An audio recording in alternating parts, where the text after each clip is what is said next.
السلام علیکم ناظرین، میں سبیحہ تبسم اور آپ دیکھ رہے ہیں امبیڈکر اردو نیوز۔ سب سے پہلے پیش ہیں سرخیاں۔ تلنگانہ کے 20 اضلاع میں اتوار سے منگل تک شدید بارش کے امکانات۔ حیدرآباد میں آج اور کل بارش کی پیش قیاسی۔ ریاست تلنگانہ میں عید میلاد النبی صلی اللہ علیہ وسلم کی تعطیل کا اعلان۔ ہندوستان کا پہلا solar mission Aditya L1 launch. Hindustan نے رقم کی ایک اور تاریخ۔ مصر کے ارب پتی محمد الفائد کا انتقال۔ اور اب خبروں کی تفصیل۔ حیدرآباد کے محکمہ موسمیات نے اعلان کیا ہے کہ اتوار سے منگل تک ریاست کے شمالی اور جنوبی اضلاع میں درمیانی سے بھاری بارش ہوگی۔ 20 اضلاع کے لیے یلو وارننگ جاری کی گئی ہے۔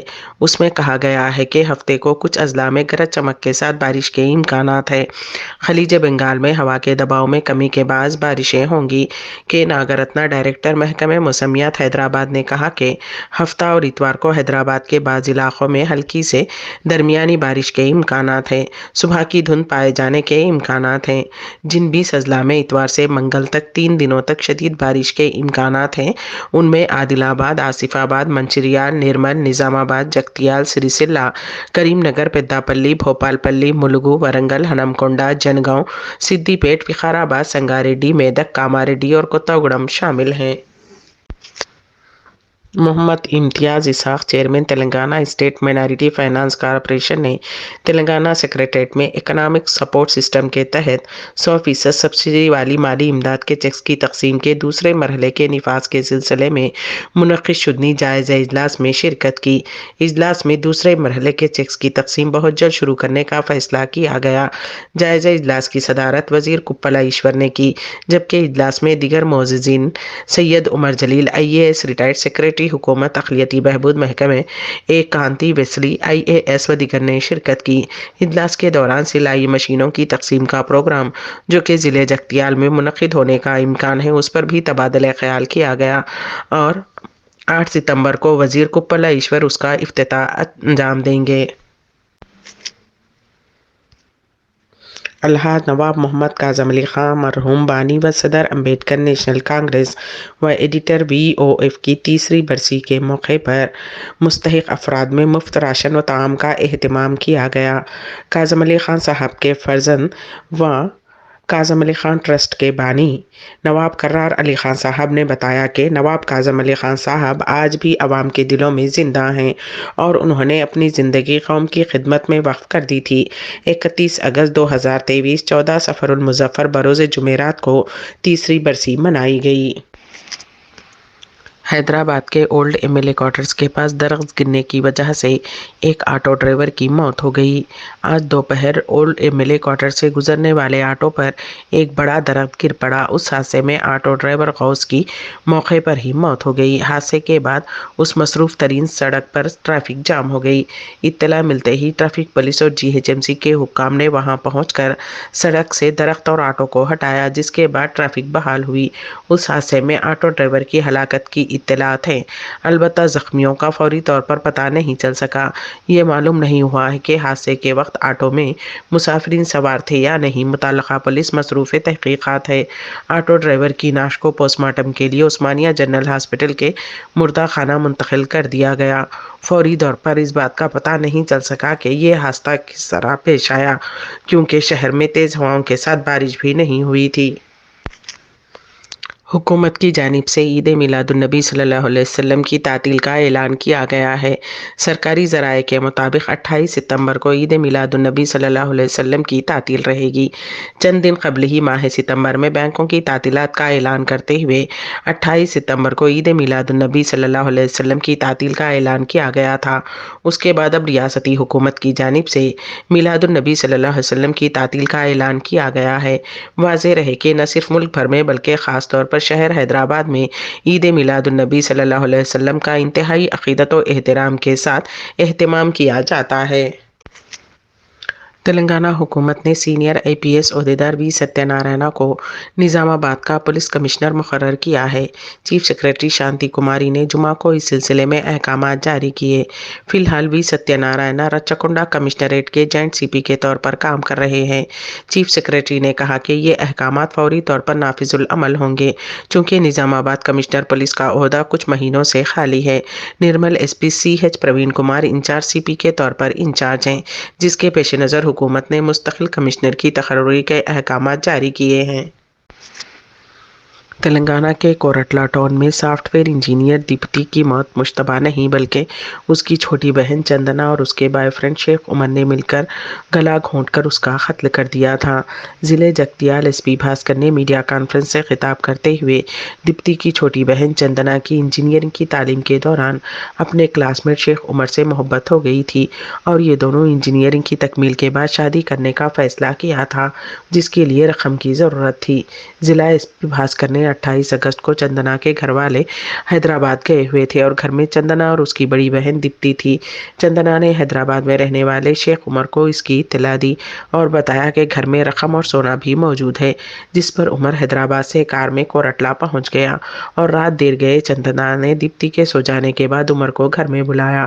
عمر اور چندنا نے الماری میں موجود سونا اور رقم لے رہے تھے کہ آواز سن کر دیپتی نیند سے بیدار ہو گئی اور گڑبڑ شروع کر دی، جس پر چندنا اور عمر نے اس کا گلا گھونٹ کر قتل کر دیا اور وہاں سے فرار ہو گئے۔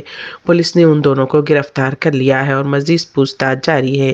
اس کیس میں مزید 2 افراد کو ملزمین بتایا گیا ہے۔ ریاست مدھیہ پردیش میں انسانیت کو شرمسار کرنے والا واقعہ پیش آیا، جس کا ویڈیو سوشل میڈیا پر تیزی کے ساتھ وائرل ہو رہا ہے۔ اس ویڈیو میں دیکھا جا سکتا ہے کہ کچھ لوگ ایک خاتون کو جانوروں کی طرح زد و کوب کر رہے ہیں۔ ایک شخص نے بے رحمی کے ساتھ خاتون کا ہاتھ پکڑ کر اسے گھسیٹا اور اس کے بعد ڈنڈوں سے اس کی پٹائی کی گئی۔ دراصل یہ خاتون اپنے 4 ماہ کے شیرخوار بچے کے لیے دکان سے دودھ خریدنے گئی ہوئی تھی۔ دودھ لینے کے بعد وہ بھوکے بچے کو دودھ پلانے کے لیے چلی گئی۔ اس خاتون کی غلطی بس اتنی سی تھی کہ وہ دکاندار کو پیسے دینا بھول گئی تھی۔ اس کی اس غلطی کے لیے دکان والے اور اس کے ساتھیوں نے مل کر گالی گلوچ کرتے ہوئے خاتون کی جم کر پٹائی کی، جس کا ویڈیو سوشل میڈیا پر وائرل ہو رہا ہے۔ اس واقعے کا علم ہونے پر پولیس نے اس بے رحمانہ واقعے میں ملوث 3 افراد کو گرفتار کر لیا ہے۔ ہندوستان نے خلائی تحقیق میں ایک اور تاریخ رقم کر دی ہے۔ اسرو نے چندریان 3 کی کامیابی کے بعد ہندوستان کے پہلے سولار مشن آدتیہ L1 کو سری ہری کوٹا کے خلائی مرکز سے آج لانچ کر دیا۔ سری ہری کوٹا کے ستیش دھون خلائی مرکز سے سولار مشن کی روانگی کے وقت بڑی تعداد میں لوگ اس منظر کو دیکھنے کے لیے وہاں موجود تھے۔ سائنسدانوں کے مطابق آدتیہ L1 سورج کی تحقیق کرنے کے لیے اپنی منزل تک پہنچنے میں تقریباً 4 ماہ کا وقت لے گا اور یہ زمین سے تقریباً 15 لاکھ کلومیٹر کا فاصلہ طے کرے گا۔ اسرو کے مطابق اس مشن کا کامیاب تجربہ صبح 11:50 پر کیا گیا۔ آدتیہ L1 کا وزن 1480 کلوگرام ہے۔ دنیا کے کچھ ممالک میں قرآن مجید کی بے حرمتی اور اسلام دشمنی کے کھلے مظاہرے ہو رہے ہیں۔ ایسے ماحول میں امریکہ سے ایک خوش کن خبر آئی ہے۔ رابطہ عالم اسلامی کے سیکریٹری جنرل ڈاکٹر محمد العیسیٰ نے نیو یارک میں لاؤڈ اسپیکر سے اذان کی اجازت پر اظہار مسرت کرتے ہوئے کہا ہے کہ رابطہ عالم اسلامی جمعہ کی نماز اور رمضان کے مہینے میں نیو یارک شہر میں لاؤڈ اسپیکر سے اذان کی اجازت کے اقدام کو قابل تعریف سمجھتا ہے۔ رابطہ عالم اسلامی کی ویب سائٹ اور الامام کے مطابق ڈاکٹر العیسیٰ نے ٹویٹر پر اپنے عربی، اردو اور انگریزی ٹویٹ میں کہا ہے کہ نیو یارک شہر میں رمضان اور جمعہ کی اذان لاؤڈ اسپیکر پر دینے کی اجازت کا اقدام قابل تعریف ہے۔ مصر کے ارب پتی محمد الفائد کا انتقال ہو گیا۔ 94 سالہ محمد الفائد خرابی صحت کے باعث انتقال کر گئے۔ اسکندریہ مصر میں پیدا ہونے والے الفائد نے سب سے پہلے فزی ڈرنکس فروخت کرنے کے کاروبار کے شعبے میں قدم رکھا، بعد میں سلائی مشینوں کے سیلز مین کے طور پر کام کیا۔ اس کے بعد انہوں نے ریئل اسٹیٹ، شپنگ اور کنسٹرکشن میں قدم رکھا۔ اگرچہ ابتدائی طور پر مشرق وسطیٰ میں کاروبار شروع کیا، لیکن آہستہ آہستہ وہ یورپ تک پھیل گئے۔ انہوں نے پیرس میں ہوٹل قائم کی تھی۔ فرانس نے انہیں کاروباری شعبے میں خدمات کے صلے میں اعلیٰ ترین civil award legion of honour سے نوازا۔ دری اثنا 1997 میں محمد الفائد کے فرزند ڈوڈی الفائد برطانیہ کی شہزادی ڈیانا کے ساتھ کار میں سفر کے دوران ایک حادثے میں ہلاک ہو گئے، لیکن محمد الفائد نے اپنے بیٹے ڈوڈی الفائد کی موت کے لیے ڈیانا کے شوہر پرنس فلپ کو ذمہ دار قرار دیا۔ انہوں نے الزام لگایا تھا کہ ڈیانا ڈوڈی الفائد کے بچے کو جنم دینے والی تھی، یہ جاننے کے بعد اسے کار حادثے کے نام پر قتل کر دیا گیا۔ محمد الفائد نے یہ دعویٰ کرتے ہوئے ایک طویل مدت تک اپنے بیٹی کی موت پر قانونی جنگ لڑی کہ ڈوڈی الفائد کی موت کے پیچھے برطانوی شاہی خاندان کا ہاتھ ہے، لیکن مناسب ثبوت نہ ہونے کی وجہ سے کیس عدالتوں میں نہ چل سکا۔ تاہم جیسا کہ شاہی خاندان نے اسے برطانوی شہریت دینے سے انکار کر دیا، وہ ہمیشہ کے لیے یورپ چلے گئے، لیکن یہ قابل ذکر ہے کہ ڈوڈی الفائد اور ڈیانا کی 26ویں سالگرہ سے ایک دن پہلے انتقال کر گئے تھے۔ امبیڈکر اردو نیوز کے اختتام سے قبل دوبارہ سرخیوں پر ایک نظر۔ تلنگانہ کے 20 اضلاع میں اتوار سے منگل تک شدید بارش کے امکانات، حیدرآباد میں آج اور کل بارش کی پیش قیاسی۔ ریاست تلنگانہ میں عید میلاد النبی صلی اللہ علیہ وسلم کی تعطیل کا اعلان۔ ہندوستان کا پہلا solar mission Aditya L1 launch, Hindustan نے رقم کی ایک اور تاریخ۔ مصر کے ارب پتی محمد الفائد کا انتقال۔ اسی کے ساتھ ہی امبیڈکر اردو نیوز یہیں پر اختتام پذیر ہوتی ہیں، تو دیجیے گا سبیحہ تبسم کو اجازت۔ اللہ حافظ۔